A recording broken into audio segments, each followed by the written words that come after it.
Bonjour, je vous fais une vidéo pour un tuto de demande de prise en charge FIFPL. Donc, je suis sur le site du FIFPL, adhérent.fifpl.fr. Je m'identifie. Voilà, donc j'arrive sur cette nouvelle interface. Alors, je tiens à vous dire que ça faisait plusieurs mois que je ne m'étais pas connectée et on m'a demandé de changer mon mot de passe. Et l'interface a changé, c'est une nouvelle interface que je ne connaissais pas. Donc, demande de prise en charge pour une formation. Donc là, je vérifie, tout est bon. Suivant. Donc, ma demande. Alors, je vais faire une formation au Studio Air. Donc, le SIRET. Alors, il faudrait que j'aille chercher dans mes mails. Je ne suis pas vraiment prête, en fait.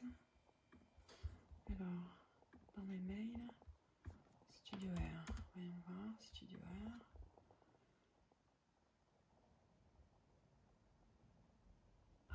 Voilà. Pilote 2.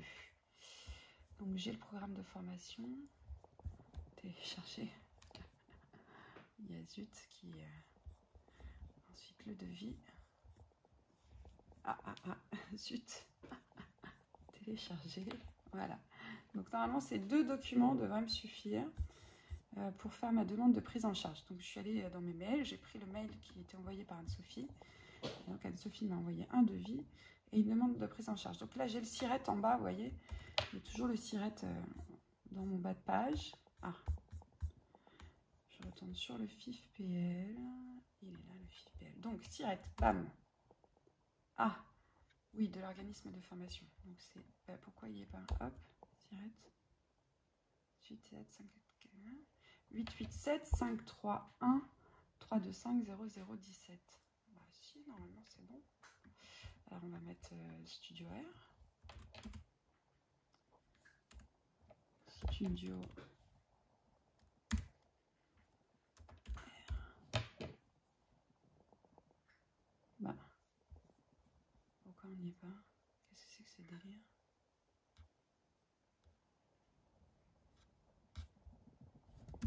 Yoga. Studio Air Yoga et pratique bien-être. Bon, ok. Donc, il faut mettre Studio Air Yoga, tiens.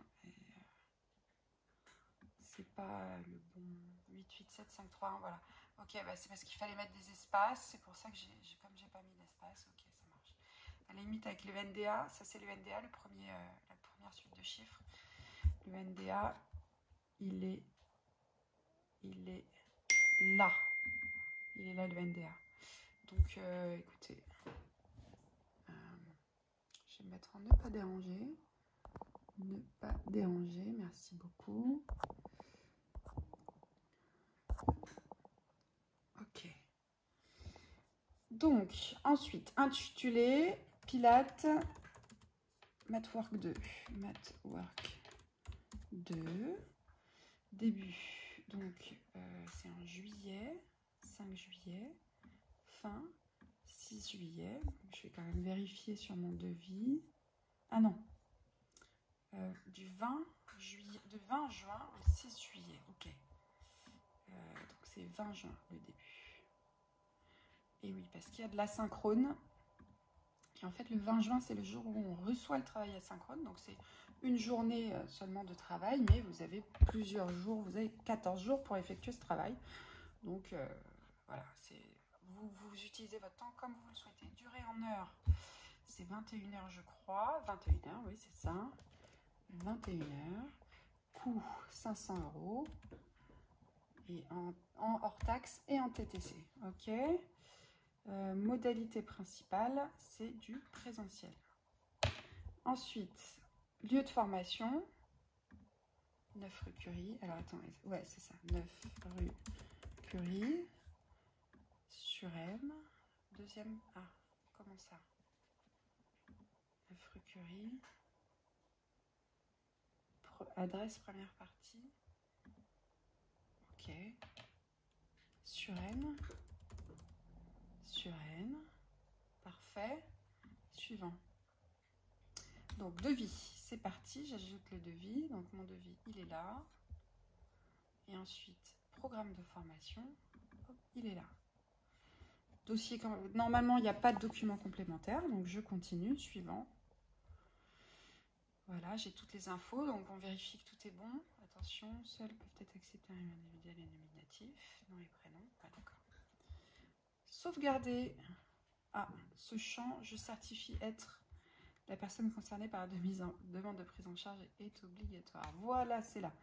Donc, j'ai bien compris que toute demande préalable de E1 doit être impérativement saisie en ligne, au plus tard dans les 10 jours calendaires suivant le premier jour de formation, où ma demande de prise en charge sera refusée. Tiens, bah ça, c'est nouveau. Effectivement, avant, avec le FIFPEL, on pouvait envoyer les demandes de prise en charge plusieurs mois après la formation, en fait, à partir du moment où c'était dans l'année. Il n'y avait pas de problème. Bah, ils ont durci donc leur prise en charge. Maintenant, vous n'avez plus que 10 jours calendaires suivant le premier jour de la formation. Bon, là, ça va. Moi, la formation, elle est en juillet et nous sommes le 18 juin, donc j'ai pas de problème. Ah, quoique non, c'est 20 juin. Oui, bon, bah, de toute façon, je suis avant la formation. De toute façon, c'est toujours mieux de faire des demandes de prise en charge avant la formation. Cette demande est déposée sous réserve d'acceptation de la commission professionnelle selon les critères de prise en charge de la profession concernée. Seules les formations dispensées par un organisme de formation certifié Calliope seront susceptibles d'être prises en charge par la FIFPEL. Donc le Studio R est bien sûr certifié Calliope depuis plusieurs années maintenant. Hein. La durée en jours stipulée sur cette présente demande de prise en charge correspond à une durée en jours non financée. Ah ça, je ne sais pas ce que c'est. Par l'ANDPC ou par tout autre organisme. Okay. Bon, bah, tout va bien, je sauvegarde. Traitement en cours. Et voilà, mon dossier est enregistré. Ma demande de prise en charge a été faite et donc je recevrai une réponse dans les prochaines semaines. De toute façon, ma formation aura lieu avant que j'ai la réponse, puisqu'ils mettent en général 6 semaines à répondre. Et donc je suis dans l'obligation de payer ma formation avant de l'assister. Hein, donc ça, c'est, de toute façon, le FIFPL n'intervient qu'en remboursement. Donc vous devez de toute façon payer votre formation et pas d'inquiétude, comme on est Calliope et si vous êtes coach sportif ou dans tous les cas dans le métier du sport ou de la danse ou du yoga ou ou artiste, voilà, eh bien vous aurez une prise en charge FIFPL sans aucun problème.